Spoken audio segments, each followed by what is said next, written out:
In this video, we're going to be looking at the false grip on the rings.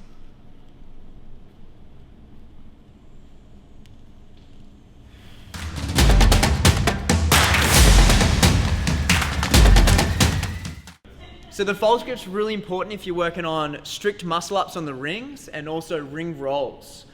So the position is halfway between being below the rings, so this is below the rings, and then being above the rings. So the false grip's somewhere in the middle. So it really helps to transition from being below to above the rings.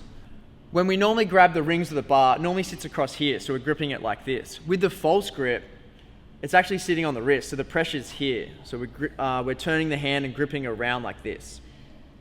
So make sure you put some chalk in this area here so you don't slip out of that false grip. So a great place to start is to pull it nice and close to your chest, bent arms, find that false grip and pulling it into here. So my feet are still on the ground. And then what we can do is slowly start to take more and more weight with the arms. So you can lift one leg off the ground, and then eventually once you've got that, you can lift both. Once this is comfortable, we can slowly start to extend the elbows. So we slowly start to straighten the elbows out, because the end result would be to be comfortable in this straight arm position and eventually turning the rings out. So this is where we'll start our muscle up.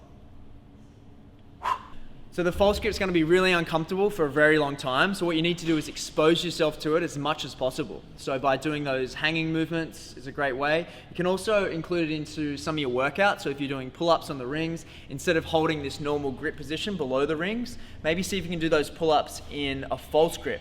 Or the progression below that would be to do rows. So I hold that false grip position, pulling in nice and tight, allowing the rings to rest on those wrists. And I drop down, try to straighten the arms out as much as I can, and then I pull up to the chest, keeping the shoulders depressed, retracting the shoulder blades. Knowing that the false grip is going to be really uncomfortable for a very long time, I want you guys to practice as much as you can. So see where you can incorporate it into your workout, so into the rows, into the hanging, into the pull-ups, and try to make it comfortable, because we're going to need it for the muscle up.